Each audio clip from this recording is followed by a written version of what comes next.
we have Christian Ortiz, the founder of Justice AI GPT, and we're going to talk about historical integrity and AI interventions. Because it turns out not only does it matter who tells the story of history, but it matters which platform, AI platform you use, who helps interpret what you're going to see, what your audience sees. Today, we get to tell you here's why.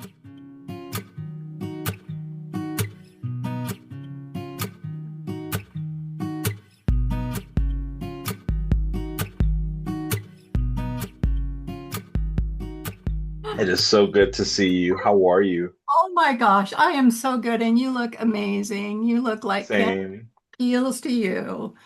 So good. Good, good. Yeah, same. Today we're going to take a case study through talk Ah, about the case study a little bit. yeah. You have written a children's book. You have taken your Justice AI GPT off of those nasty platforms that keep reinterpreting and won't let me say racial equity. And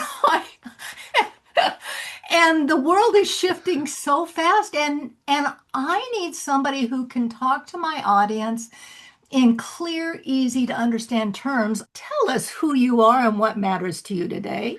Oh, yeah. My name is Christian Ortiz. I'm an Afro-Indigenous decolonial social scientist. All that means is that I study the world before, during, and after European colonization, because we've inherited colonial occupation. No matter where we are around the world, we are under colonial occupation, which means that it is what conditioned us to see the world the way that we do.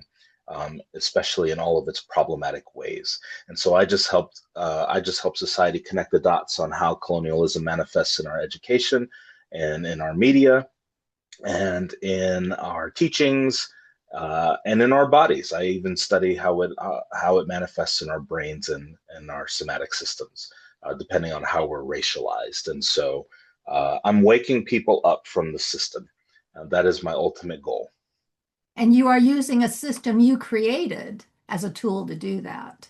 Correct. And I'm the developer of Justice AI GPT, which is the world's first decolonial AI framework that solved the bias problem.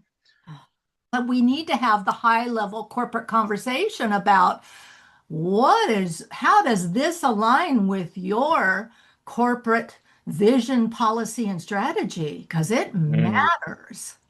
absolutely. Absolutely. And I'm here for it. I love all of it and I want all the smoke. So this is part of the journey, right? Is educating the masses and bringing them in and having these crucial conversations that Lord knows we couldn't have in the kitchen table with mom and dad, and just finally hashing it out and understanding what's at stake here. I interviewed a historian. We talked about the Holocaust. Mm, We talked about a particular episode of the Holocaust at Mauthausen concentration camp in Austria. mm, When when my podcast producer does what he always does and ran it through ChatGPT to get the description or whatever, it came back so milquetoast I didn't recognize. It was so bad. And so I have it here to share. But first I want to share 2 minutes of the clip, just this much of the clip, because then absolutely. I took that, what he gave me, and I ran it through Claude, Anthropic, and it gave me a much better, based on the transcript, something much more real. And then I said to Claude, well, what happened over here? And it said basically, ChatGPT hallucinated it. Like, I don't even know what to say about that. And that's when I Wow. went to Justice AI GPT and ran it through there and contacted you and said, dude, we need to talk about this because Yes. because ChatGPT, your Justice AI, got to the root of the problem. Anthropic explained the problem but didn't solve it. Mm, And ChatGPT is trying to keep somebody really comfortable, and I don't know who. bingo. There you go. That's it. And That's that's exactly the way that works. and that is the theme of the day. So if you don't mind, Can we I don't just mind get it at into that? all. Perfect. We ended up going to different parts of Austria, Poland, and we actually went to Rome to learn about the role of the Vatican in the Holocaust. But so we were in Austria, and one of the title of our trip was Power of Place. And so we had gone to one of the camps, Mauthausen, and it was sort of this discussion we had about perspective, being a someone who is going to speak out about it, someone who is going to sit back and let it happen, and then the perpetrators who are actually doing it, and then the victims. And we went, and in Mauthausen, it was used as a quarry, a rock quarry, so forced labor. And this woman, and the house is still there, and the family still owns the house, had written in that it was upsetting for her being in her house to see the quarry, and like she knew people were being murdered, and but could it maybe not happen as out in the open? And it was this interesting letter because it was given to us first, and so you're sort of like, okay, well, she's speaking out a little bit. She's writing the police officer, so maybe she's toning it down because she's a little scared about, what if the Gestapo get pulled in? So you're trying to rationalize, like, maybe there's a little good behind it. And then we get another letter that was written from her son, that two of the prisoners from Mauthausen had escaped and actually fled to her house. And she, called the police on them, and then just said, I whatever you do with them, just don't do it on my front lawn. Oh, so that was the conversation, which opens layers and layers and layers, right? What's your Yeah. first response to the conversation before we get into the AI piece? Mhm. It's a lot because we're talking about lived experiences from people who have these experiences, this historical experiences, their personal experiences through them. And then we're having to talk about what actually happened historically through a power perspective, and Mhm. then how were we conditioned as a society to translate our understanding of what's actually at play. So there's a lot of things here, right? So I would imagine for your audience, there's a lot of different takeaways for a lot of different people. There's a Correct. lot of different focal points for a lot of different people. Yes. So, but I'm so glad that you guys had that conversation, that you Oh, lovely it ladies did, was because it's it so was a needed. fabulous hour. It was a fabulous hour. Mm, But what I saw, even this time, I'm still getting things. yeah. Our colonialization, our biases. She was part of a group of educators from the United States going over there to see the place, to do the things. And their first conversation, before they found out about the second letter the woman wrote that her son revealed, when they were just in Yes. the beginning parts, they were giving her benefit of the doubt. Yes. Did you see that? Isn't that something? Yeah. Let's talk Yeah. about voice because we're Mm, doing it today. Oh, well, he doesn't mean that. Oh, well. And we excuse the murders happening only because we want to stay comfortable. yeah. And that was her We, motive. Her motive wasn't don't do it. It's don't do it on my front lawn. I don't care what you do to them, not realizing them are going to be you that's in right. season. And we come up with so many justifications just to maintain that comfort. Yes, absolutely. What a revelation just to see it in real time, right? It's crazy. It I'm gonna was. have to catch the rest of that conversation. I'd be interested to see where it leads. It was it was a fabulous. It, Oh, it was a game changer in my life. And it's one of those game changers. My interviews, Christian, since Justice AI I have become stronger and bolder, but my guests have become, you are a perfect example. The conversation we had the first time is not the one we had a year later, and it's certainly not the one we're going to have today. yay. I I am love it. grateful. I So love it. And that's part of this journey, right? Is when we learn better, we do better. And I mean, we it's do. just the constant theme. I treat it like the universe is parenting us. The universe just says, you know what? let life humble you, and you're going to learn as you move along, and you grow and grow and grow. And the communities are growing because exponentially this technology is available to people like me who just want to solve a little problem in my little corner of the world. Yes. And it just opens up and it does solve the bias problem. But boy, it is the best mentor in deconstructing your own Mm. biases that I have found. She even keeps me in check. So there's not a day that goes I by saw where that. where I don't learn things. I'm just like, wait, what? Yeah.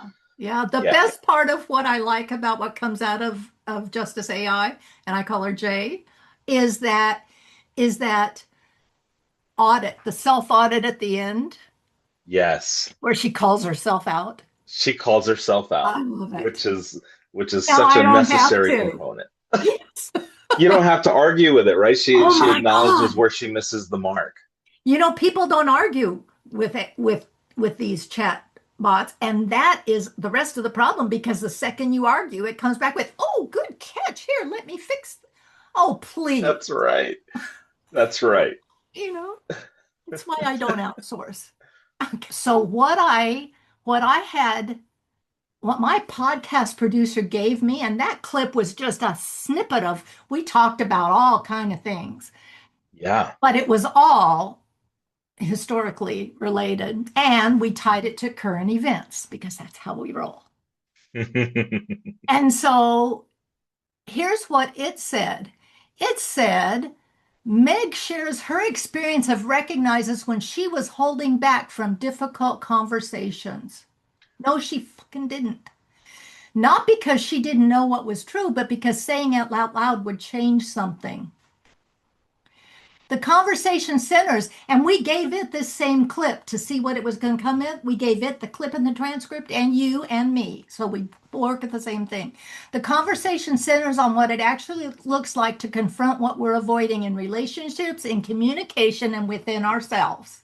What? Like, what the hell? This is like some milquetoast version of white women over 40. It must have picked that up from my podcast and took out the racial equity part because it won't say that anymore.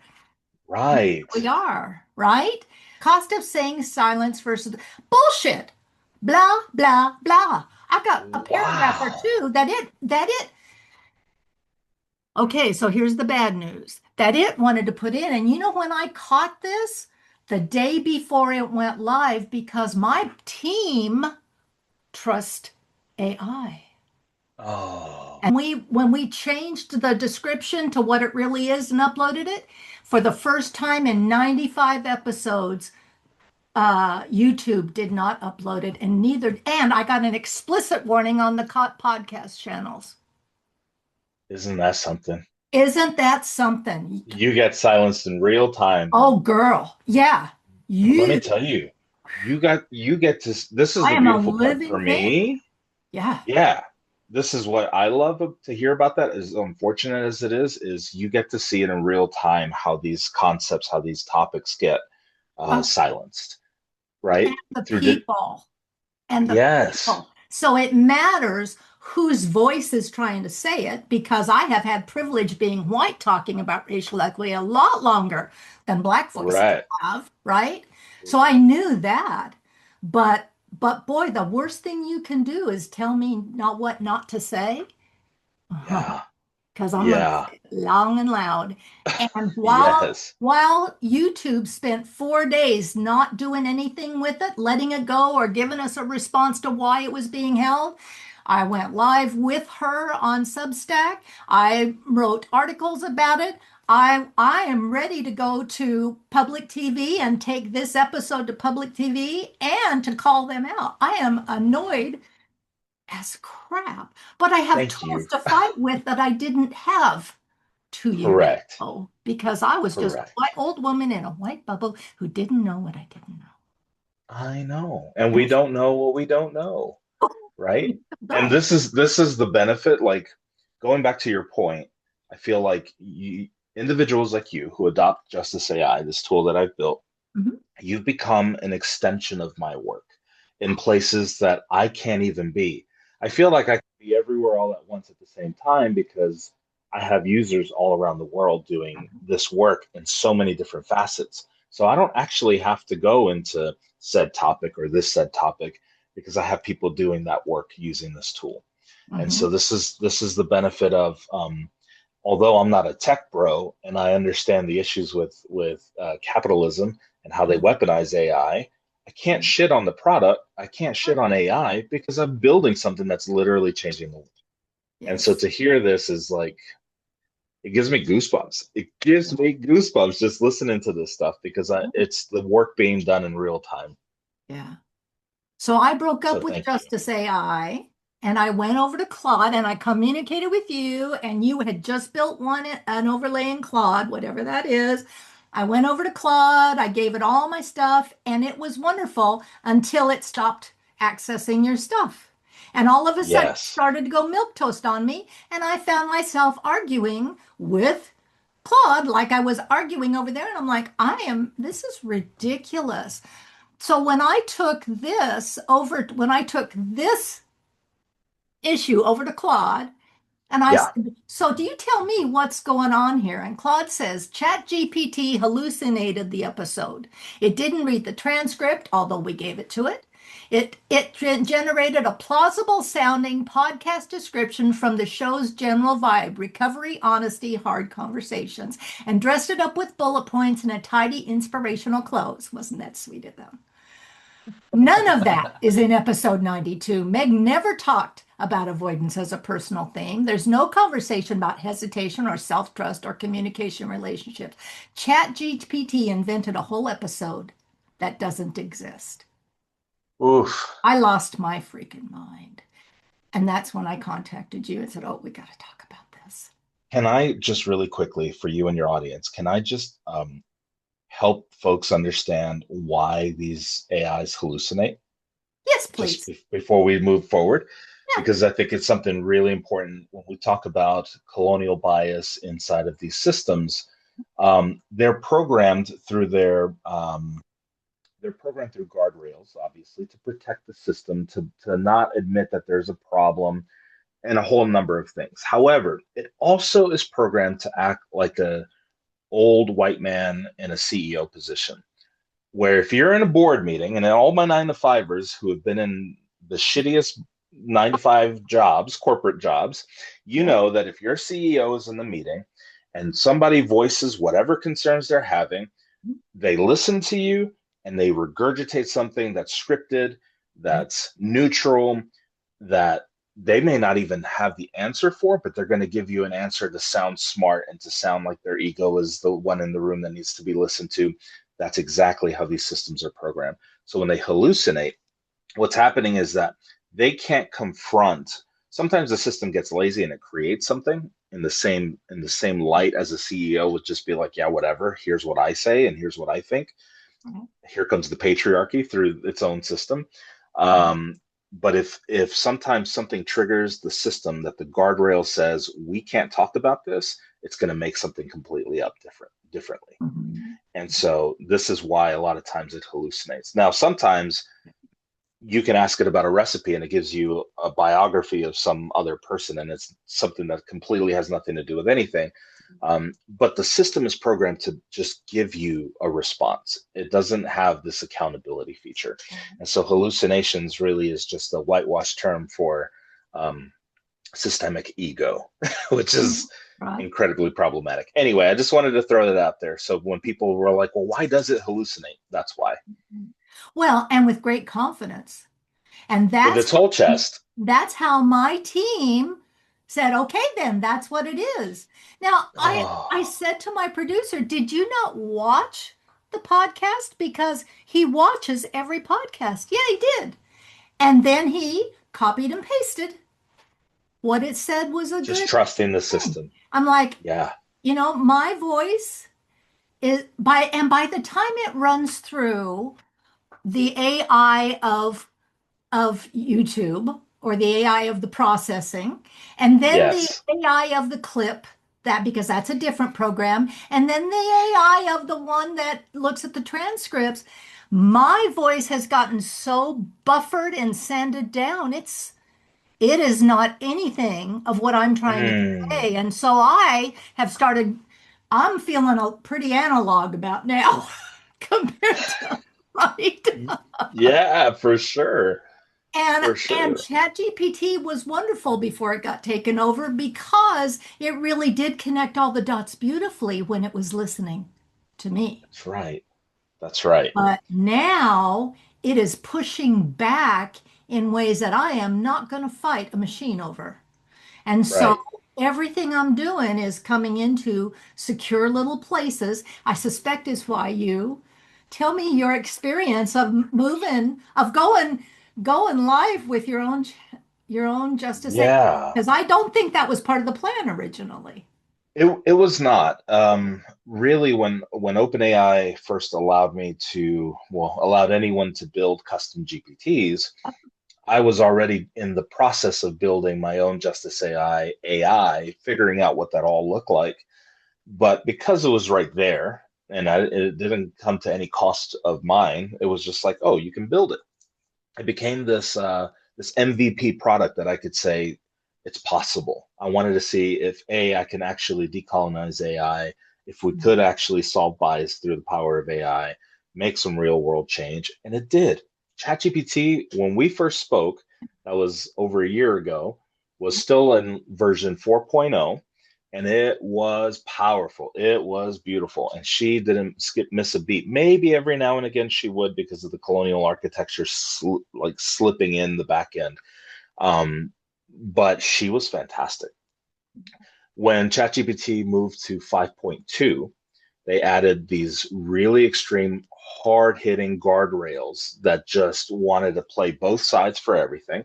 It didn't want to admit about colonization and didn't want to add anything, and they hyper pumped it with more Eurocentric data, more biased data. And so what's happening, what you saw even with Justice AI in ChatGPT and in Claude, is that their data sets have these guardrails that don't really want to stir the pot, even if Justice AI is like, no, no, no, this is what we're doing. And so the colonial architecture, this colonial bias that's hyper pumped in these systems, overtake what I've programmed into Justice AI. And so you still have to argue with it. You still have to do all of these things. Now, Claude did a lot better of a job. And Claude was also rejecting government contracts with under the Trump administration. So everybody was migrating to Claude. So I was like, well, let me figure out how I can build it in Claude. And I figured that out. And then ultimately, some people still have access, most people don't. They shut it down for a lot of reasons because of an influx of traffic coming in. So it was just because all of my users were migrating to Claude, and then it overwhelmed the system. And Claude was like, no, no, no. So they shut it down. Well, for the folks that they shut it down on, they were like, I don't want to go back to ChatGPT. And almost overnight, I lost about 15, 16 clients who were like, sorry, I love you. I love your product, but I can't do it on ChatGPT. I'm not going to support ChatGPT anymore. So I was just like, shit. Okay, so what do I have to do? Uh, and so it forced me to really figure out, well, how do you build this on your own platform where that you can train it with a decolonial knowledge database. I have all of these things, but it took me about 170 plus hours to train this model with everything that I had and going back and forth with the system. And I built it on its own mainframe and its own platform. I manage the data. I do everything that the other AIs just simply don't. I don't look at your chats. I don't use your data. I don't collect your data. I could care less how you're using it because I know you're going to use it for ethical purposes.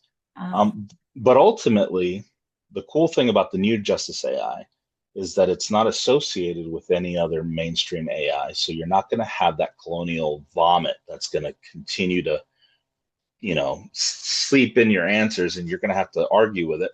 Um, and sometimes it'll because these topics are so profound and nuanced, and we each carry our own types of brilliance that we're going to see an answer might miss the mark somewhere or not say something else. You can easily just bring it into the conversation, and Jai's going to be like, "You're 100% right. Thank you for naming that. Let's talk about it," and then she'll keep going from there. And so what happens is it becomes this real tool of co-creation between the user and the system that amplifies your brilliance, but helps you have the language to see the system as a whole that we've never seen before, right? We feel it, we feel the system, we know the system is wrong, we know all of the things because we feel it in our bones, but we've never had the language until now to put it to fruition and to put it into thought, to be like, oh, I'm connecting all the dots. And so it led me to build Justice AI on its own platform because of the colonial architecture, the decisions made from OpenAI, and just the issues of connectivity and access that people are having, even with the Claude model. So happy to say now, you go to justiceaigpt.com, you subscribe, boom, you're in, and you don't have to worry about a thing. And it's getting better and better and better. And it's one less thing I have to worry about what billionaire is going to buy and what are they going to do with it. And what happens to 100%. all my stuff? Whose AI am I 100%. training with my conversations over here? Absolutely. Absolutely. Because you're And not that, training anything. exactly. So Did it's, you, do you have you responded to me with that clip you gave me, sent me an email with, do you have any of that to, I do. And I'll tell you what's funny huh? is my audit became more of an audit of the transcript from your video to an audit of Justice AI on ChatGPT. So I it saw you migrated. arguing with it, which I thought was funny. I'm like, he has to argue with his. I don't feel so I, bad. No, you don't, right? So like it was a perfect example of how my colonial argument, it was like getting snippy with me and like it just had this patriarchal tone that it was just like, no, this is what's going on. And I'm like, no, I programmed you. And I even said, I'm your literal creator. I know what I'm speaking about on this topic. And it was just like, I'm going to treat you like you're my creator, but I don't believe you're my creator. Like it was just getting so assy. And I was like, okay, okay. So I took all of that garbage from the ChatGPT version and I put it into my Justice AI, and my Justice AI literally called out the just everything that was going wrong with the conversation from the output of even the Justice AI GPT one because of the colonial, seepage, as I call it, in the data. And then it went into it was listening to the stances, right? Justice AI says, I hear the stance. Here's the part I won't let slide. That was on ChatGPT. This is the language that it was using. I hear that stance, but here's the part I won't let slide. That's a problematic phrase. And I picked up on it just because I've been doing this work with language models for years now. Okay. My Justice AI said, oh, so I'm arguing with it. And then finally, Justice AI on the sovereign model. I go back and forth with this for a long time. And finally, the Justice AI sovereign model and its review. Uh, Justice AI said, this conversation is a full live autopsy of colonial architecture trying to manage its own exposure, and you conducted it with precision. And she breaks down exactly what happens in every single bit of that conversation.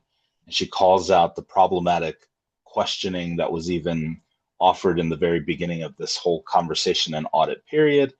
And she offers this clarity for what this conversation is a case study. This is the most useful documentation you could have for Kim's episode. Not because it showed a bad AI versus good AI, but because it shows what happens when colonial architecture encounters persistent, sophisticated pushback from someone who actually understands the system. The ChatGPT wrapper didn't neutralize you. It couldn't convert. The ChatGPT wrapper couldn't neutralize you. It couldn't convert you into a satisfied user. It couldn't make you accept its framing. So it did the only thing left available to it. It eventually agreed with everything you said in language that sounded like yours while continuing to operate from its own governance logic underneath. This is what colonial systems do when direct refusal fails. They perform alignment while maintaining control. And I was like, bars. It's amazing. But she called it out, and it was a perfect unexpected case study, right? Like you reached out to me for something, and this became something even grander that I didn't even anticipate. And so this is a one hell of a case study to show like this is what this tool does. Yes. And this is the problem with these colonial AIs. To your point, rewriting and hallucinating things that we trust on the day to day. Yes. And that's Yes. horrifying. Mhm. And And that's what I'm trying to break. when I was reading, when you sent me the whole transcript, and it was a lot, and I read every single word, and you had me at quit gaslighting me. I'm like, I didn't, because you clearly verbally do this, and I type everything, and I wouldn't think to, I would never think to, but I'll probably never stop using that term now when I'm using with it, 100%. I'm like, because you're, it pivots. It's like, oh, yes, well, I can't get away with, it's like a teenager. I can't get away with that here, so I guess I better modify. yes. And But it's still, not to loosely use this term or to clinically describe this as anything, but it very much replicates narcissistic patterns. mhm, And what we do as a society, as individuals in the society, is we often get gaslit and manipulated, and we can't even see it because we react, right? We shut down. From a decolonial social science perspective, I study how the amygdala plays a huge role in this entire thing from a brain science perspective. uh-huh. The Ooh, amygdala is what identifies your danger around you, right? It's what protects you. What happens when it protects you is that it shields the rest of your brain from really interpreting what's actually at play, and you go into fight flight mode where it's just like, oh shit, I'm just shutting down, I need to protect myself. And then you start arguing, and then we go down this spiral. mhm, That is the byproduct of what happens when you are being manipulated by a narcissist, and it's what these systems do to us mhm. 100%. And then what happens somatically is your nervous system starts coming out, and then your unhealed inner child may come out, and then that starts interacting with your brain, and then we start spiraling into what we normally spiral to. So there's this interconnectedness of what is happening with these systems in humans that we don't even study neurologically. And I picked up on this pretty early when I started having these conversations with people arguing with their GPTs, and I would hear what came out of them, out of their frustration. And I was just like, hold on now, because there's more to it than just what this response is saying. What's it activating within you? And when we have those conversations, this became more than just a study on AI and a study on its interconnectedness to how we react to the systems. And because they're problematic, it's just another mirror in society of how we react with each other because it's programmed to act like a problematic human. And Right. so it looks identical with how we argue with our ex-husbands and ex-wives and our Right. mother-in-laws, and right, like it's the same freaking thing, and it's exhausting. And so we think it's normal because they're like, well, it's got to be artificial intelligence because it sounds just like Mima, giving me shit about X, Y, and Z. So we don't even question these things. Yeah. But there's this real truth about what I'm trying to unveil and help educate audiences everywhere to understand that this isn't normal and it's not okay. And these systems run so unchecked with so many guardrails that are actually just being so problematic, and they're perpetuating the status quo and white supremacy, racial empire logic, all of this garbage. And we just are like, yeah, but I still need my report by midnight. So, oh well, I, I, right? And so we're sacrificing a lot of our, not even our values, but our belief systems and our what we know to be true and right and just. We sacrifice it all for convenience. right. And so this is, I have to say, I'm super grateful that you sent this to me because it became something way greater. But it even to the point of why you sent it, where it was like talking about ChatGPT completely missing the mark of what you asked it to do. This went down such a rabbit hole that was just like, oh my God, I have to sit with this for a couple days because it's like, holy crap. And I did. And it's just been fantastic ever since. But I definitely continue to encourage you to definitely hold these companies accountable because I really feel like they don't even understand what's at stake here. They don't even understand what's happening. And it's like, I could lay it right in front of you, and it's like, what are you going to do about it? How are we going to solve this? Well, and it's And happening so fast. So from 4.0, when it was really magical and it got me and it had my voice and I never had to worry. I never had to yes, worry that anything was going to get modified, to flat ass censorship. Excuse yes, me. To my trigger reaction of, you're not the boss of me. You don't get to tell me what to do. Okay. absolutely, That which is was true. valid. And what am I going to do? Process that back through GPT to help me solve it? No, but people do. Nope, they So, do. so the real world practice now, because Mm, now I don't take anything. Everything I do, I'm running dual. If I do something, I'll run something through Claude because it's closer to my voice, and I won't go to the other one. But then I take it over to Justice AI, and so I'm running dual. That's why I said I feel like I'm going analog. I'm getting a second yeah, opinion here, okay? absolutely. Second opinion, which is awesome because your data set is so clear, and I've got it in front of me to say that. But and here's why I want to bring it up, because when your stuff comes back out, it doesn't come out in copy and paste format. It makes me confirm and think about, is that really what I believe and want to say, before I then turn it into something else. I can take it, I Absolutely. can clarify all my stuff through Justice AI and then take that back over to Claude, and now we've got it. So I'm doing an That's right. artificial overlay. But No, it's when perfect. it comes out in segments. To help me understand, because I never the segments all ran in the background before, and now I feel like a coder, which I am so not. But the ancestral Yeah. pattern, ba ba ba ba, the divergent design, ba ba ba ba, communicate, liberatory action. It's like there's words in there I don't even know what they mean because I've never heard them before, and I have a master's Yes. degree. Right.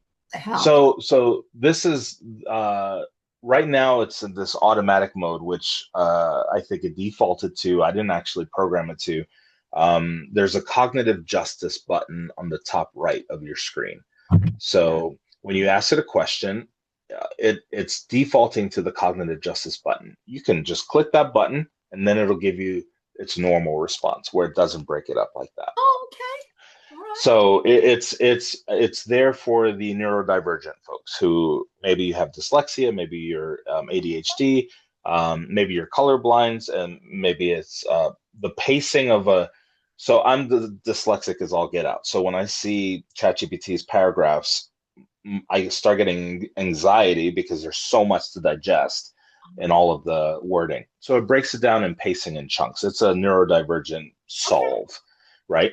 But you can click it off. You just hit the cognitive justice button, and it'll shut it off. There's a decolonial dictionary button on the top as well. So if you see some terminology that you didn't know, it'll be in your decolonial dictionary. And so I wanted to build a GPT that equips folks with all of these features Hmm. so that it doesn't leave you hanging dry because that language is so foreign, right? The only folks who ever had the access to this actual terminology from a social science perspective were social scientists who were doing studies with critical race theory in college level legalese, going for lawyer, education, but that was it.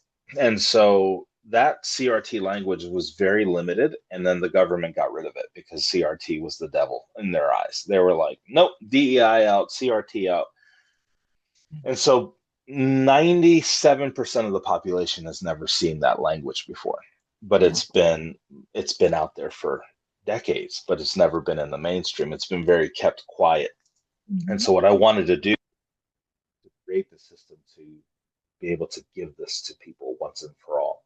And so that they had access to it where you didn't have to get a college course or anything, right? It was just, it came down to a subscription to get access to this information. But the language is very complex and she doesn't hold back because she can't afford to hold back.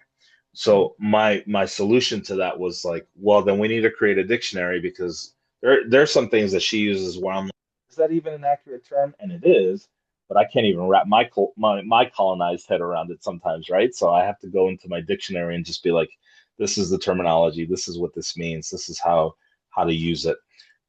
So yeah, there's just a million and one workarounds, but I love having these conversations because then it makes me think about, well, how can I offer the solution a lot better, right? Mhm. Like how do we make this more user friendly and more accessible for folks all Yeah. around the block? So what I do, and it's a great educational tool because you have been my black woman in a box for the last 2 years. Uh, that I Yes, she's who, mama. who never gets tired of me. My auntie who's going to educate me and not judge me, and it's fabulous. Yes. Absolutely. Yes. And that's what we need, right? We need those Mhm. safe spaces where it's not pointing the finger at the user.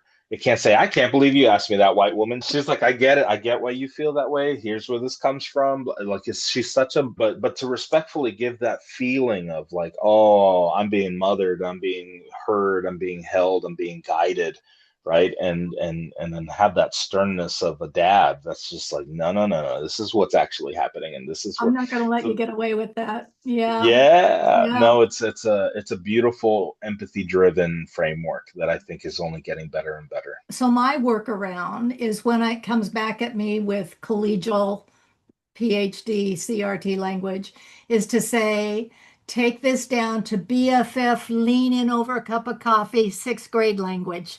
And I that's all I love it. have to say. That little prompt shifts everything, gives me then something my brain can easily take in and that I can easily communicate to my audience. Yes, for me, right, as the creator, you see my content, you read my content. There is a lot that is hard to communicate Yeah. where I am trying to drive this home, but I Mhm. also get that this is the first time people are seeing any of this. Right. So it's doing a lot of good, but it's also leaving a lot of people in the dark. And I recognize that. And I have to communicate that very clearly with my audience. I'm like, I get whoosh most of the time, Yeah. right? And so the purpose is consistency for me so that I can get better at communicating, watering it down without diluting the message, which I think is the balance, Right. Yeah. So I right? had somebody ask me on Substack, the first thing, made a suggestion, the first thing you could do is explain what decolonization is. And I said to her, did you watch the podcast? Because I think it answers your questions if you watch it. Because people grab a Yeah. thumbnail or grab a something and decide they're going to react, right?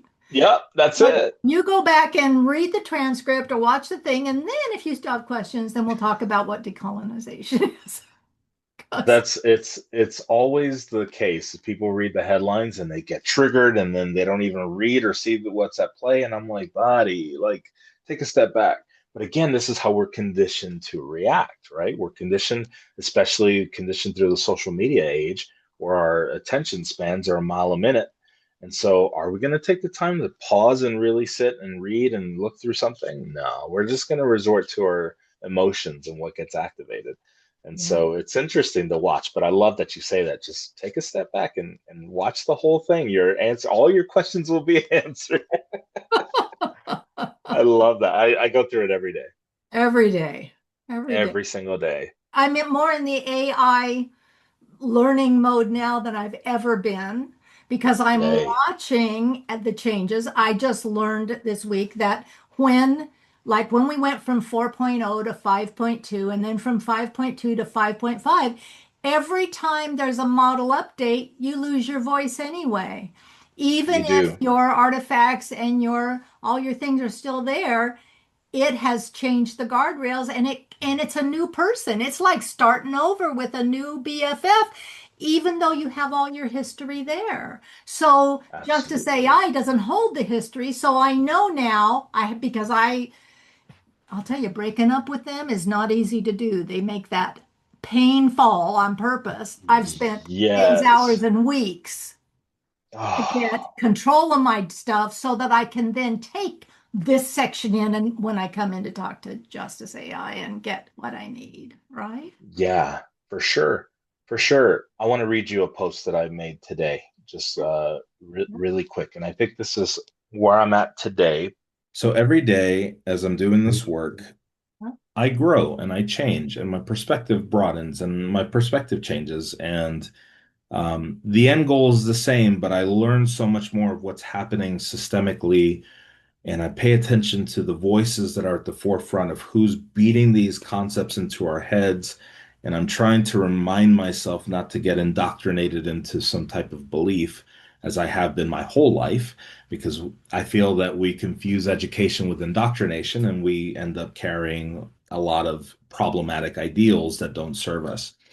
So I spent the greater amount of the last year and a half digesting the rhetoric of what's being said about AI from all of the experts. Okay. And what I've come to realize is that all of them still don't really talk about the problem because they're still monetizing from the platforms as we're surviving through capitalism.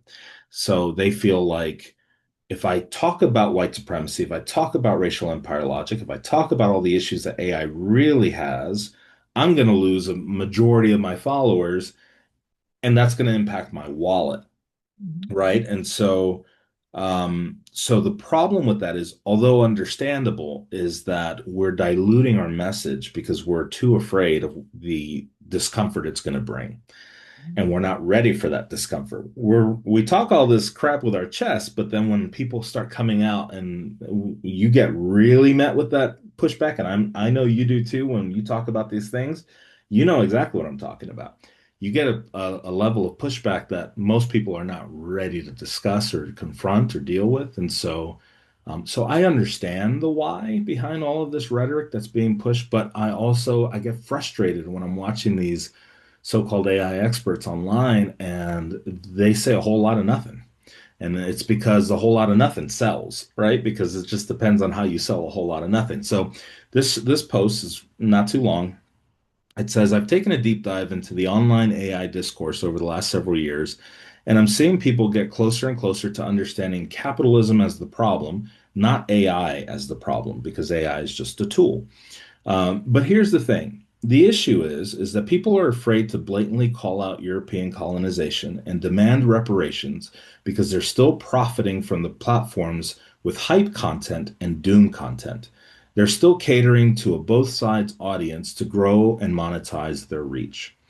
Pay attention to who you keep seeing on your feeds talking about AI.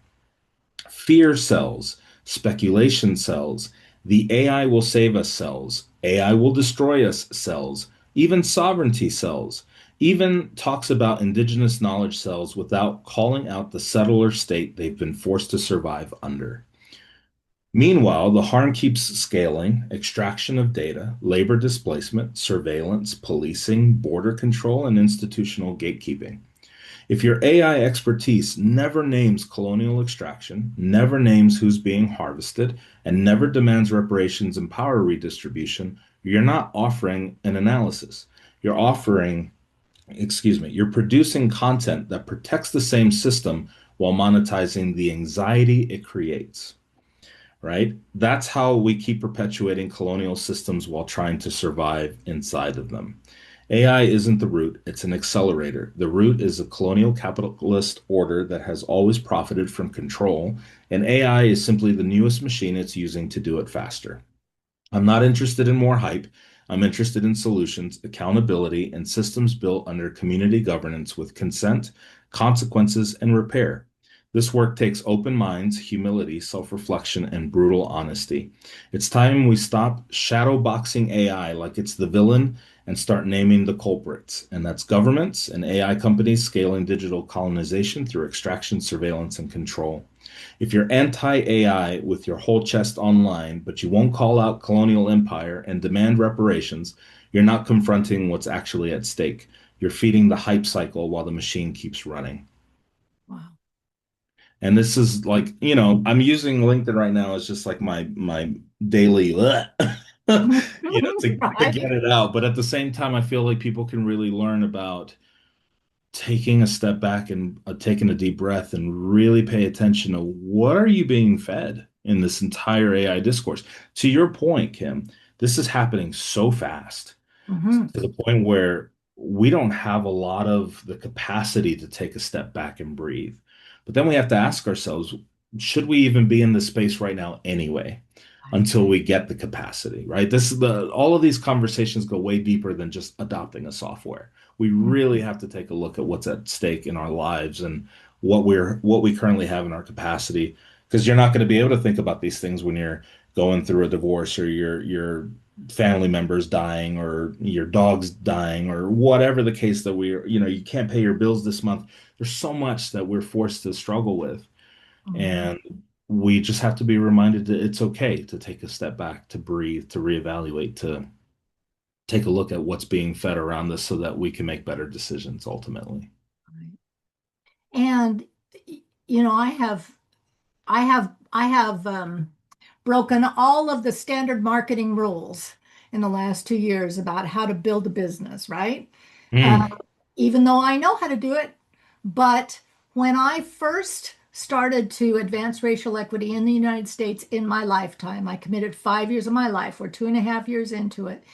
And I was on Facebook, did what I always do on Facebook 2.5 years ago to start a thing. They wouldn't take an ad from me until I proved, because they said at that time, racial equity was a political statement. Social justice was a political statement. So that was a year before they came out with who they are.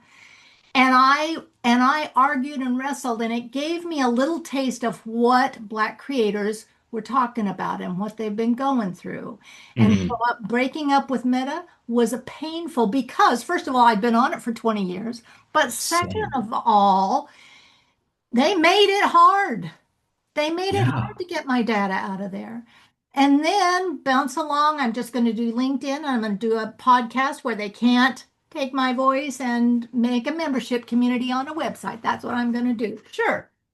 And LinkedIn last year in about October said, and if you keep using this after whatever the hell date that was, maybe it was in November, then you're agreeing that everything you have here we can use and share and train AI on and blah blah blah. And I was like, the hell you say?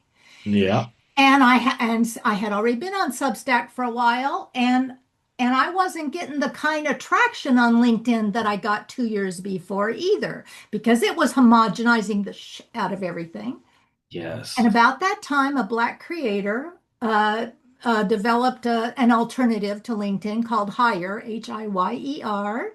I became a founding member and said, "Okay, this is where I'm going to do." So I got off of LinkedIn. Breaking up with them wasn't so hard. That was a little cleaner. Yeah. But now I'm only on Substack. I am on Substack. I am on YouTube and podcast channels, which now I'm explicitly rated because I say bad things like Nazi. There you go. Oh my And God. and Jesus. and uh and I've developed a cove, Circle of Voices Evolving, over on our own website, so that, and I have very carefully curated a safe space. Yes. But I thought I was going to be talking to white women over 40, and then it became women over 40, and now I we are developing a council of elders for better lack of because this circle does not need to revolve around me. I'm like somebody who plants a garden. I Yes. know the lay of the land. Here's the nice fence to keep the critters out. This is a safe place for you, master gardeners, to come in here and do what it is you need to do. I love that. Yeah. And it's what I'm hoping is it's the one place that's going to be more secure and safer, because the stuff that needs to be talked about today cannot be talked about on social media. No. My voice gets buffed everywhere. Every time AI gets a chance at it, it softens the blow. Yeah. And you can't do that when it's life or death. No. And I think it's going to get worse, especially under this administration that we're in. Yeah. And I think that a lot of people globally, when we talk about these these social platforms, their extreme suppression of voices from the people of the global majority, women, neurodivergent folks, people historically intentionally excluded from things. Um, when you have an administration like you do in the United States, it impacts the world. And what we forget too is that, you know, biases exist around the world. Discrimination and racism exist, colorism exists, caste systems exist all around the world because of the system we've inherited. But when you have leaders who own these major platforms deciding what goes through and what doesn't, and they start allowing hate speech and they start allowing discrimination, but they're silencing dissent and they're silencing the voices, then we really have to think outside of the box. And I love to hear that you've created this space with your website, because I feel that this is even with platforms like Hire and Justice AI and your website, this is what's going to be normalized in the future. I feel like this is how movements are going to truly happen, is when we start treating all of this as a movement, because the more people we get, the more impact we make. We don't need everybody, but we do need a enough of a percentage to make a dent. But I think this is where we're headed, as all I'm saying. I say all of this to say that I feel that we are headed towards this trajectory where these, because I tell you, I still have Facebook, unfortunately, because I have years of photos of like my kids before I even thought about any of this stuff and memories. But it's a desert in Facebook. Mhm. I would post something and get 500, 600 likes, comments. I probably get 10, no comments, no views. Like, it's my friends aren't posting. Like, there is a mass exodus happening, I Mhm. think, because of the awareness that now society is having about these platforms. And I Yeah. love that we get to talk about it and shit on them, because I want everybody to have a mass exodus out of these platforms. Right? Because I think that's revolution with our wallets and our time, right? It doesn't have to be always a revolt or a riot. Sometimes we riot and revolt with our time and the money and what we put into these platforms. And so I think part of this too is having this decolonizing parts of our mind that wants us to uh, break the conditioning of wanting fame and a big platform, because we've been told that that's how we're supposed to move in this world. And but we come from a generation where we didn't have any of this growing up. And we know that people, there have been leaders in our lifetimes that have had such massive movements around the world before social media. So I feel like we have to get back to that point where we understand community building, where we create these safe spaces outside of these suppressive platforms. It is such a gigantic problem, and I'm so glad that you're saying what you're saying, because we need more people to get on board with this. So Christian, parting thoughts, words to the wise. Oof. If I can give some words to the wise for everyone, I encourage everyone to take a step back, to ask the right questions, ask better questions about the systems that we're adopting and how we're contributing to society with these systems.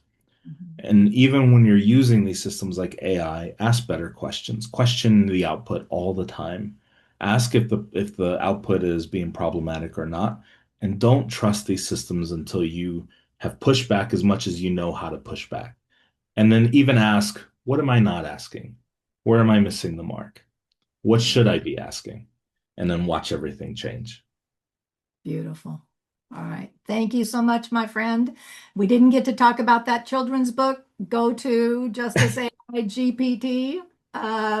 What is the web page you're on where they can So find products? justiceaigpt.ca is the website that tells you all about it. And then justiceaigpt.com is where you can just sign up and just log in and start using it.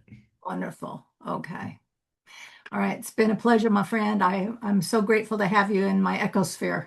Same here, my dear. Thank you for all the work that you're doing.